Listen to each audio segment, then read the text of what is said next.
Hello and welcome to the Panelists, the panel show that starts out nice and sturdy but turns out just to be a thin veneer.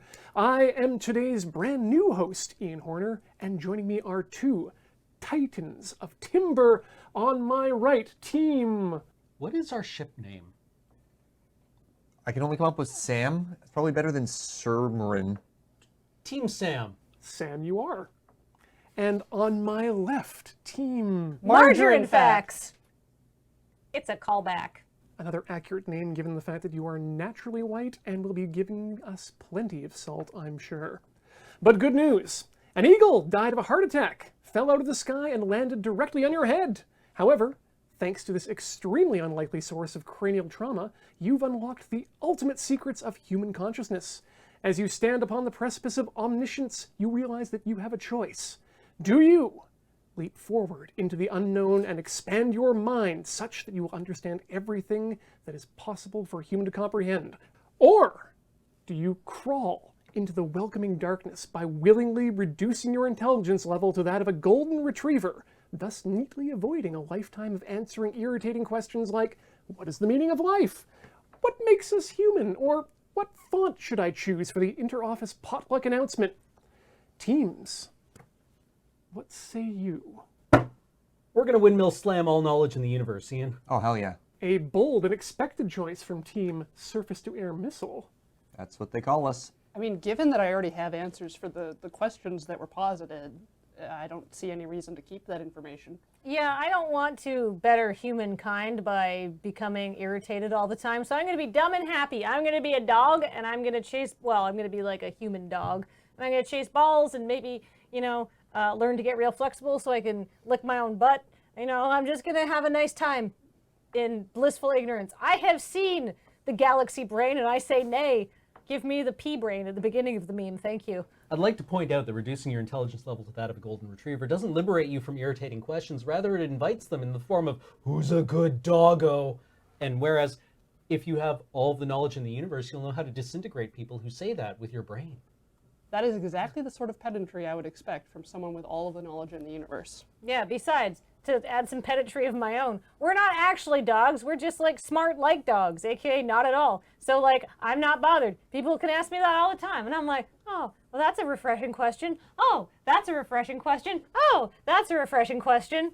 It doesn't get better than this. I also need to add that margarine does not come out white. It is translucent and kind of like Vaseline looking. So again, that is what the weight of knowledge does to you. You must correct things. Yeah, Corey doesn't need any more galaxy brain. She's full. You lose the fleshy confines of the body when your brain becomes this big, and you become above all of these issues. We're nothing but frogs at the bottom of the well, like our other team here. They only attack because they don't know the vastness of the world. When we shed what's holding us back, these shackles, who knows what we'll see? We don't need pedantry. We're beyond that. That's exactly the problem. You'll know what waits for you on the other side. You will already have that information. You have no thing to be curious about. Yeah, what if the end of the universe is just like a Taco Bell franchise? You'd know that, and then you'd be sad because they don't even have good vegetarian food. Oh my God, we're like Wonder Woman in the new movie, how she can just talk to everybody. We can be friends with everybody, Cameron. Ooh, Yeah. I really like that.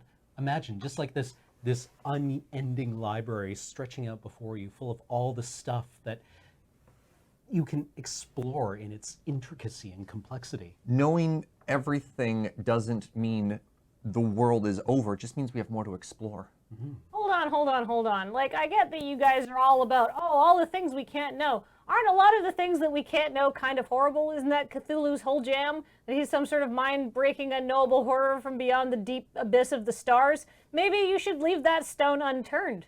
Maybe you should just be like us and be like, oh wow, look at this perfectly normal stone. That's delightful because it's shiny. You're dumb. What's so good about being dumb? I mean, I don't know I'm dumb. So rude. Okay, now you know you're dumb and you have to deal with it. What's the next step? Well, I'm not going to get any smarter because I willingly made myself dumb so I wouldn't have to deal with it. I'd say that team running away from their problems is living a life of bliss and delight. Corey, what else should we run away from? Larger animals, moving vehicles, the cold embrace of death. I mean, it sounds like we're living a long and fulfilling life of avoiding problems and things that try to kill us. Meanwhile, what do you have to show for it? a lot of overdue library books. Ooh, Cameron, what if we used our newfound powers to create a safe sanctuary for our poor friends who live in constant fear? I mean, that does seem deeply ethical. Yeah. Oh no, are we getting a god complex? Oh, I wouldn't say it's that complex. So what we decided is that you are going straight for big brain and stuffing the entirety of the cosmos within your cranium. And you're going to be a good boy. I'm going to be a good girl, thank you. You're going to be a good girl. So for that, then, I think I will give Team Quantum Leap protagonist, I'll say 8 points for just simply being on the upper tier of existence. And Team, I can't believe it's a team name, I'm giving you 8 because it's a nice round safe number with no sharp edges. 2 circles. That's very And friendly. That also ties things up nicely, which makes for a tense round 2. So good news! You are finally going to have a mortal enemy. And now that the paperwork has been notarized, you can begin exacting exciting revenge plots like mailing each other glitter and setting loose the blasphemous curse of Akhenaten. There's one small thing left to do, though. Choose your nemesis. Who do you want as your eternal rival? An underemployed wizard, or the annoying lady from your strata council who keeps exacting notes? So we've got a guy with a PhD in wizardry and a part-time job as an adjunct professor. Or, I mean, basically myself on my strata council. Who do you want as your nemesis, Corey? Well, you. Me? Yeah. Oh, fantastic. It takes one to know one, right? Right? Perfect. We're going to take the annoying lady from the strata council because there's only one person who takes minutes like she does, and that's me. I believe that leaves you with wizard chores. Well, whenever I've been an underemployed 9th level wizard in D&D, I've usually caused vast amounts of mayhem on anyone who wandered my path, so this is at least going to be brief. I'm just happy we exist in a world with magic, Cam. Isn't that exciting? Yeah, because if they have magic, that means we might be able to learn magic too. Yeah, do you just swipe their spellbook or what?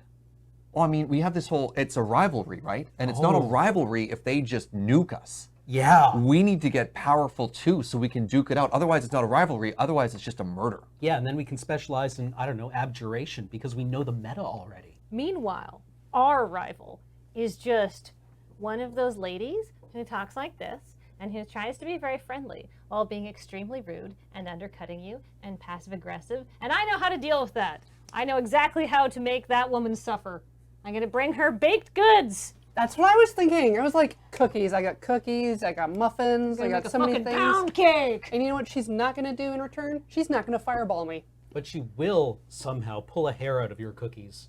I mean, that's her problem. I don't give a shit what she thinks. Here's what I'm going to do. I'm going to be like, oh, Sheila, we seem to have gotten off on a bad foot. Here, I made you this array of things. And will they taste good? No! And if she's just like, those cookies you made me were shitty, which is not the kind of thing she's going to say. Exactly. She has to save face. Yeah. But I'm going to know that I'm going to send her shit cookies. Maybe I'll send her cookies with actual poo in them, too.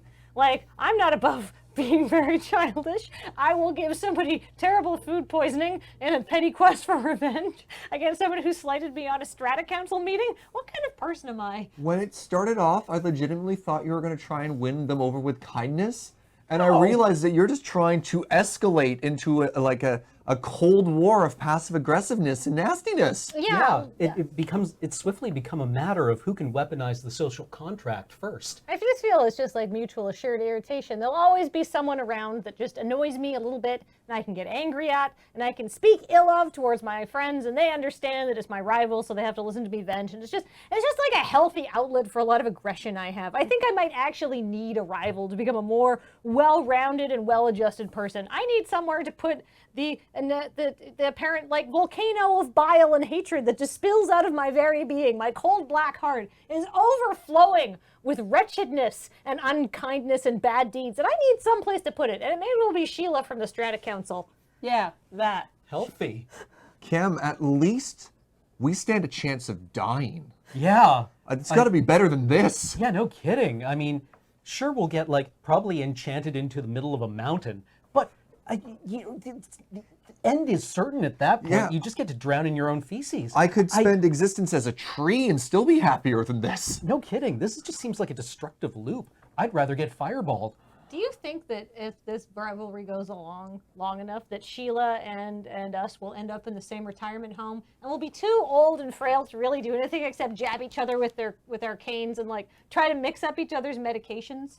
It'll be like those two ladies from Death Becomes Her. Well, I'm definitely going to be taking up knitting so that I can give her impressive gifts. Oh yeah. So at that point, I'm just going to stab her with the needle. What if you gave her a beautiful hand knit blanket, but like not like a pattern with like two different colors, just with multiple stitches? You unfolded it and it was just nooses. Oh, you could take up quilting and then just accidentally leave a few needles in, like a few pins.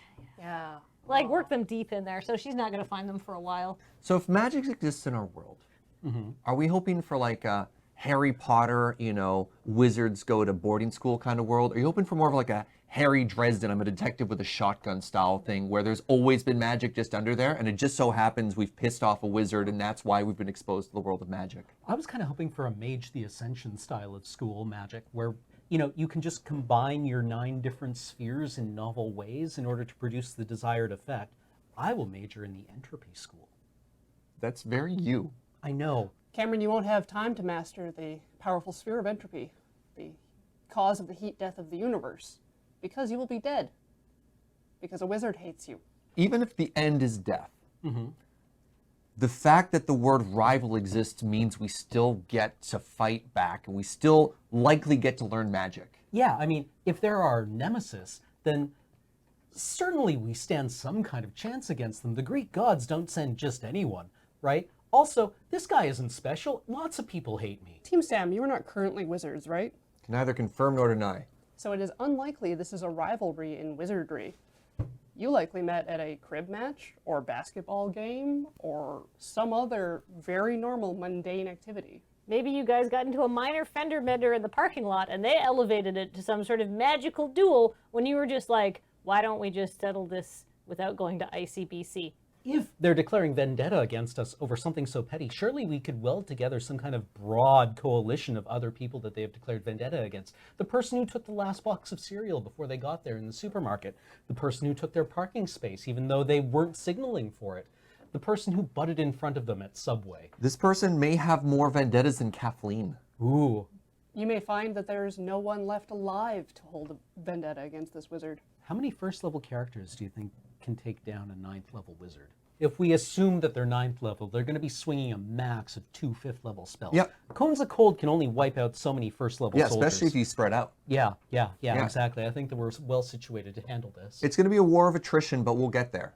And even if we don't, someone will. Yeah.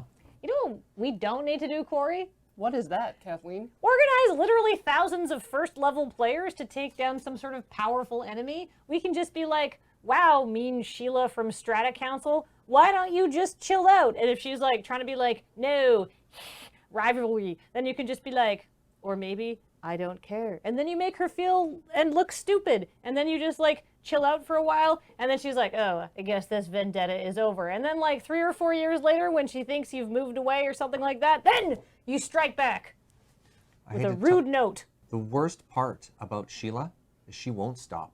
You'll be in your kitchen, 11 a.m., you'll be frying eggs. Thump, thump, thump, thump. You're being too loud! She'll cry.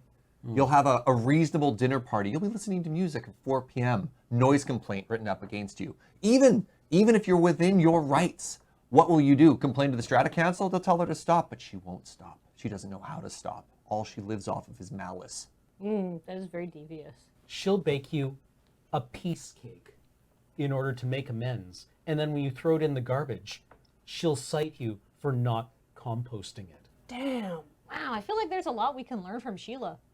I feel like I'm really going to improve my game from our interactions. Maybe what we should do is talk to Sheila and be like, hey, Sheila, it turns out we're both evil, but think about how evil we could be if we combined forces and we could truly, become like, 3 cackling witches upon a mountain of frivolous strata complaints. We could make life miserable for all around us. And eventually it'll dissolve into infighting and probably murder in the old folks' home or something like that when somebody else gets someone's diabetes medication they shouldn't have had. But that's my problem for like 40 years from now. Now I can learn from somebody who's actually far more evil than me, and I find that inspiring. This rivalry has me fired up. This is all about self-improvement, but it's more like self-unimprovement.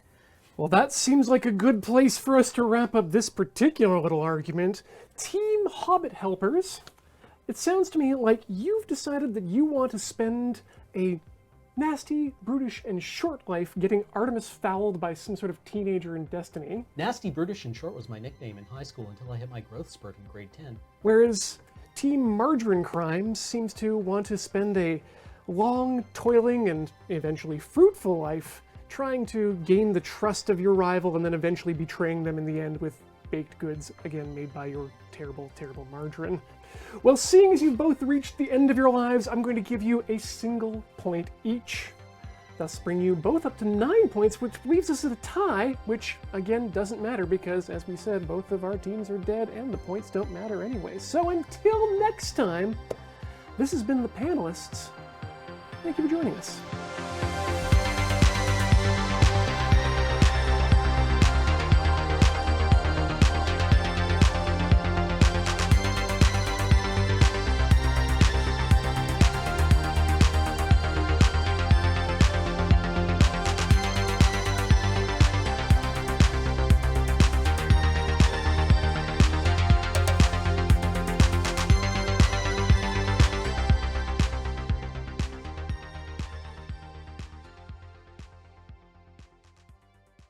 The amazing thing about a nemesis means we get to defeat them at least once, but they come back stronger. Ooh.